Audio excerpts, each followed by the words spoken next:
Hello everyone, welcome back to my channel Shantanita Unicorn. तो thumbnail देख के तो आप लोगों को पता चल ही गया है आज की वीडियो किस टॉपिक में है। तो आप में से ही कोई मुझसे पूछा कि दी बीएससी जूलॉजी या बोटनी का काट ऑफ कितना जाता है फिर ईडब्ल्यूएस कैटेगरी, प्लीज़ बता दो प्लीज़। मतलब ये क्वेश्चन बार बार आ रहे हैं तो मैं इस क्वेश्चन को ही पहले लेती हूँ। और दूसरा जो क्वेश्चन या विश्व भारती में हॉस्टल वेजिली I think it is easily allot हो जाता है, प्लीज़ रिप्लाई। तो पहले मैं काट ऑफ के बारे में बोलूँगी। देखो, मैं एक बात कहना चाहूँगी कि मैं जो बोलूँगी, मतलब काट ऑफ के बारे में मैं जो बोलने जा रही हूँ वो मैं अपने जो फ्रेंड्स हैं उससे पूछ के इन्फॉर्मेशन कलेक्ट किया है। क्योंकि जो ऑफिशियल वेबसाइट है वहाँ पे मैंने ढूंढा, लेकिन हमारे जो 2023 का लिस्ट था वो नहीं मिला और मेरे पास अभी तो वो लिस्ट भी नहीं है।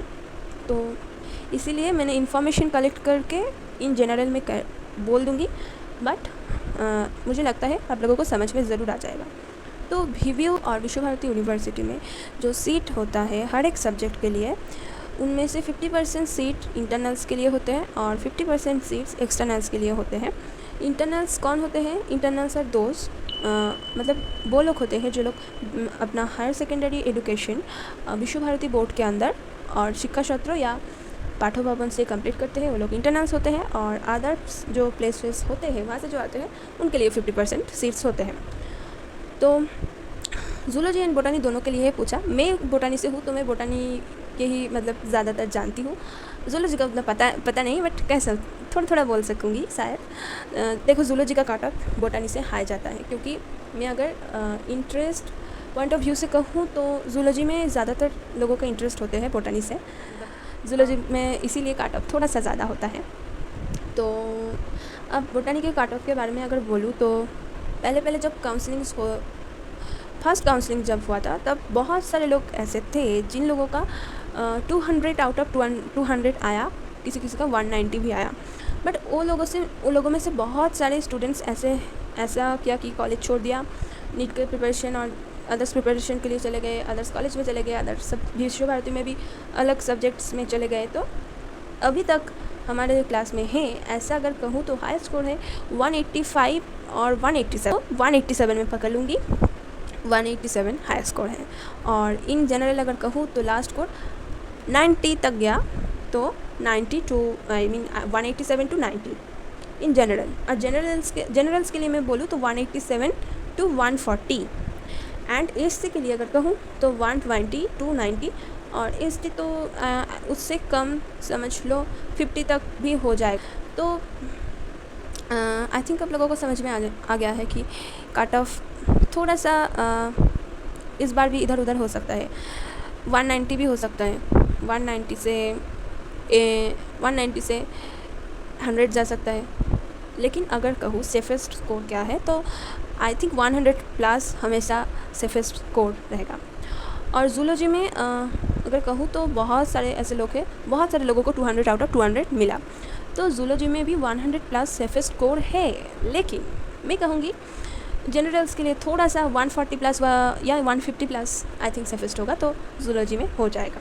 देखो, मैं अगर हॉस्टल के बारे में बोलूँ तो हॉस्टल नहीं उतनी डिफ़िकल्ट नहीं है। मतलब इजीली मिल जाता है क्या, इजीली या डिफ़िकल्ट?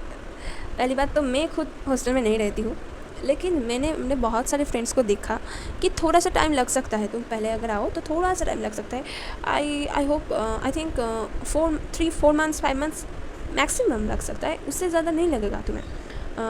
अलर्ट सब लोगों का हॉस्टल अलर्ट होता है। अगर बेड वैकेंसी है तो मिल ही जाता है। मैंने अपने बहुत सारे फ्रेंड्स को देखा कि फर्स्ट सेमेस्टर के बाद भी उन लोगों को हॉस्टल मिल गया। तो अगर सीट्स है तो बेड है तो मिल जाता है, और बेड होता भी है। एवरी ईयर बहुत सारे स्टूडेंट्स आते हैं, सब लोगों का हॉस्टल अलॉट होता है। मतलब जो लोग अप्लाई करते हैं सब लोगों का हो ही जाता है। कभी कभी लग सकता है थोड़ा टाइम, लेकिन मिल जाता है। और दूसरी बात है तो पहले जब तुम यहाँ पे आओगे तब कहाँ रहोगे? यहाँ पे बहुत सारे पीजी से, बहुत सारे मेस से, रूम रेंट पे भी ले सकते हो।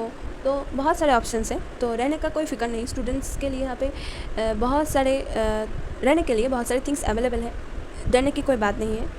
और इकोनॉमिक पैसे की अगर बात करूँ तो हाँ अफोर्डेबल होते हैं। ऐसे भी बहुत सारे पीजीज़ होते हैं या मेस होते हैं जहाँ पे 1200 में भी बहुत सारे हो जाता है, मिल जाता है, तो इतनी टेंशन लेने की बात नहीं है। यहाँ पे आओ, सब देखो, तुम खुद ब खुद सब समझ जाओगे। तो welcome to my juniors in our university, in our department. I hope ये वीडियो अब तुम लोगों के लिए हेल्पफुल रहा होगा। अगर हेल्पफुल है तो वीडियो को लाइक कर दो, और दोस्तों को हेल्प हो जाए इसलिए शेयर कर दो। और कुछ जानना है तो कमेंट कर दो, मैं कोशिश करूँगी कमेंट में बोलने की, या और कुछ तरीके से बोलने की कोशिश करूँगी। और सब्सक्राइब कर देना। थैंक यू सो मच ये वीडियो को लास्ट तक सुनने के लिए। बाय।